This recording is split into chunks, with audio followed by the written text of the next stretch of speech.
नमस्कार प्रिय मित्रों, स्वागत है आपका। मैं आचार्य अनु त्रिपाठी और आप देख रहे हैं ज्योतिष एवं वैदिक ज्ञान। मित्रों, आप सभी को सबसे पहले बसंत पंचमी की बहुत बहुत शुभकामनाएं। ये बसंत पंचमी का पावन त्यौहार हम सबके लिए अत्यंत महत्वपूर्ण होता है, और हो भी क्यों ना, हम कला में, संगीत में, विद्या में रुचि रखने वाले सभी साधकों के लिए एक त्योहार से कम नहीं है।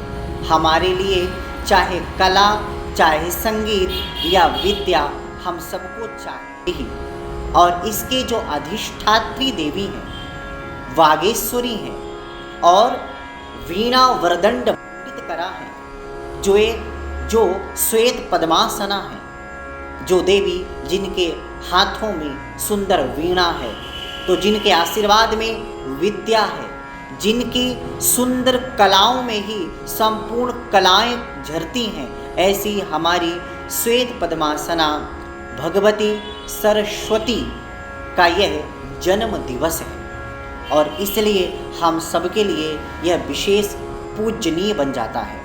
तो मित्रों, आज हम आपको कुछ महत्वपूर्ण उपाय बताने वाले हैं, जिन उपायों के माध्यम से आप माता भगवती की कृपा और ज़्यादा मात्रा में प्राप्त कर सकते हैं, सरस्वती माता का आशीर्वाद और ज़्यादा ले पाएंगे। आप में कोई समस्या है, जैसे हकलाना, तुतलाना जैसे ये शब्दों का स्पष्टीकरण ना हो, तो ऐसी परिस्थिति में भी हम क्या कुछ उपाय कर सकते हैं, वो भी हम आपके सामने रखने जा रहे हैं। तो सबसे पहले बात कर लेते हैं बसंत पंचमी के त्यौहार के बारे में कि इस वर्ष सन 2024 में यह कब पड़ेगा, किस दिन पड़ेगा और हमें किस दिन यह त्यौहार मनाना चाहिए। तो मित्रों, इस वर्ष सन 2024 में बसंत पंचमी का त्यौहार 14 फरवरी दिन बुधवार को पड़ेगा। अब यहाँ एक विशेष संयोग है। पहली चीज़ तो ये कि जो बुद्धि की अधिष्ठात्री देवी हैं, वो स्वयं माता सरस्वती हैं, और वो त्यौहार बुधवार के दिन पड़ रहा है। और जो बुद्धि के अधिष्ठाता देव हैं, जो ग्रह है, वो है बुध। मतलब जो बुद्धि के अधिष्ठाता ग्रह हैं वो बुध हैं, और बुध का जो वार है वो बुधवार है। तो एक बुद्धि की अधिष्ठात्री देवी का जो जन्म काल है, जन्म समय है, वो पड़ रहा है बुद्धि के अधिष्ठाता ग्रह वार के दिन। तो यह किसी विशेष संयोग से कम नहीं है और हमारे लिए अत्यंत उपयोगी है। साधक जनों के लिए विशेष ये अनुकरणीय है।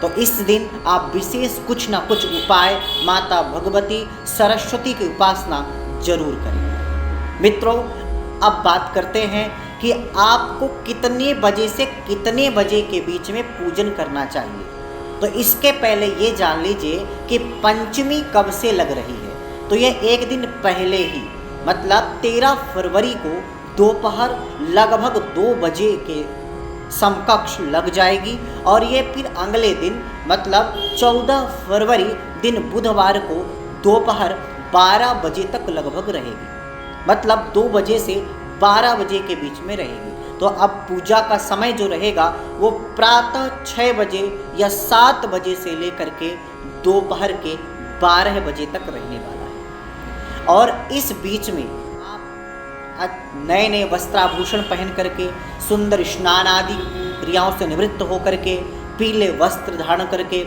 आप बसंत पंचमी के निमित्त माता भगवती सरस्वती की उपासना करने के लिए तैयार हो जाए। आप हो सके तो सरस्वती माता का जो भी फोटो हो या तस्वीर हो, वो सामने रख करके उनका पूजन करें और उनकी स्तुति आदि या कुंदेन्दु तुषार हार धवला शुक्लाम ब्रह्म विचार, इन स्तुतियों से आप उनके सामने प्रार्थना करें। दीपक जलाएं घी का और उनका विधि विधान से पूजन करें।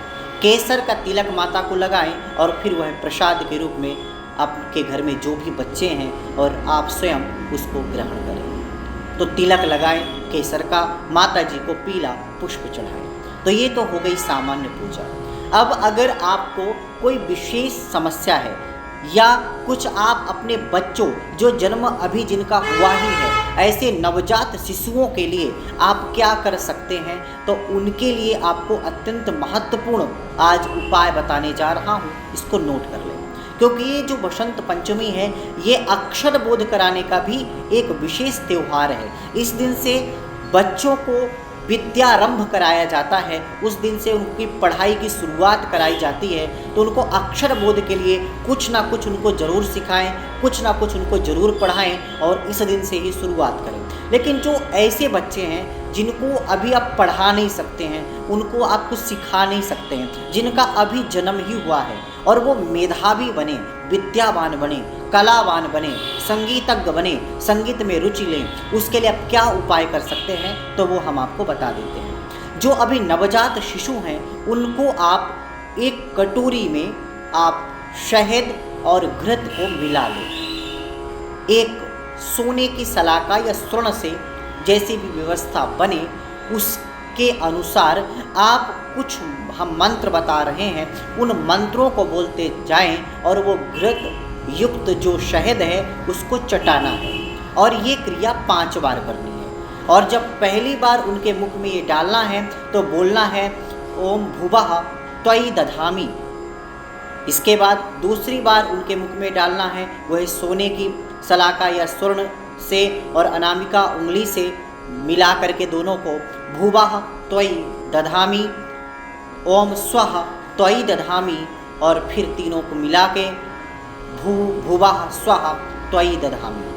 और इसके बाद माता सरस्वती का बीजाक्षर मंत्र ओम ऐं ह्रीं श्रीं सरस्वत्यै नमः त्वयि दधामि ऐसे कह करके अनामिका और स्वर्ण मिला करके उन दोनों को बच्चों को चटाना है, उनके मुख में डालना है। इससे आपके बच्चे मेधावी बनेंगे, उनकी बुद्धि कुशाग्र होगी। अब मान लीजिए कोई बच्चा हकलाता है, तुतलाता है या स्पष्ट शब्दों को नहीं कह पाता है, तो उसके लिए आपको क्या करना है, तो उसके लिए भी एक उपाय है। एक बांसुरी लेनी है छोटी और उस बांसुरी में आपको शहद डाल देना है, अंदर भर देना है और भरने के बाद उसके जो छिद्र होंगे वो मोमबत्ती से बंद कर देना है। और बंद करने के बाद आपको एक सरस्वती यंत्र लेना है, उसका पूरा पहले पूजन करना है, स्नान आदि चंदन आदि लगाना है और फिर जब से पंचमी लग जाएगी तब से उस बांसुरी को उस यंत्र के ऊपर रख देना है और एक दीपक जला देना है।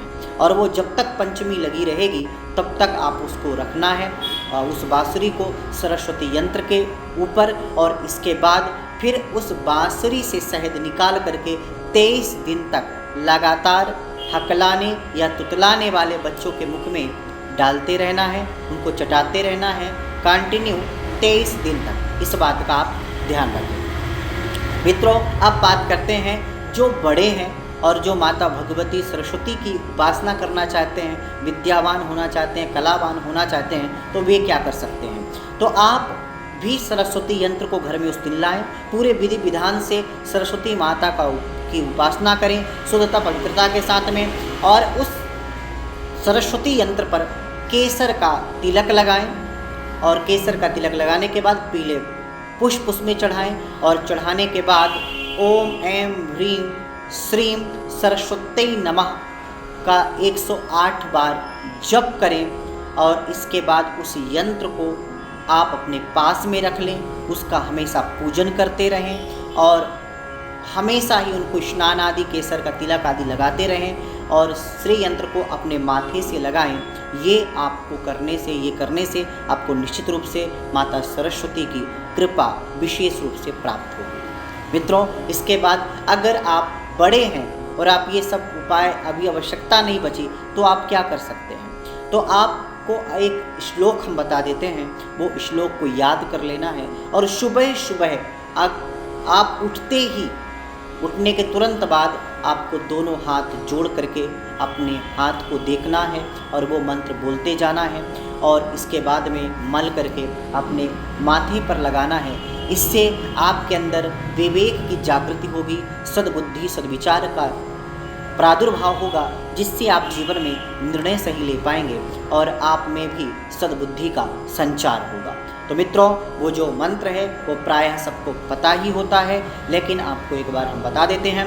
कराग्रे वस्ते लक्ष्मी, कर मध्ये तु सरस्वती, कर मूले स्थितो ब्रह्मा अथवा गोविंद, प्रभाते कर दर्शनम। इसका अर्थ यह है कि कराग्रे वस्ते लक्ष्मी, जो लक्ष्मी माता होती हैं वो हथेली के अग्रभाग में रहती हैं, तो आप सबसे पहले अग्रभाग में देखें। इसके बाद सरस्वती माता बीच में होती हैं, हथेली के बीच में, तो आप बीच में सरस्वती माँ का ध्यान करें और उनका ऐसा मान करके कि हथेली में आपके वो निवास कर रही हैं, तो आप उनका दर्शन करें। और इसके बाद जो मूल भाग है उसमें गोविंद ब्रह्म की स्थापना होती है या वो निवास करते हैं।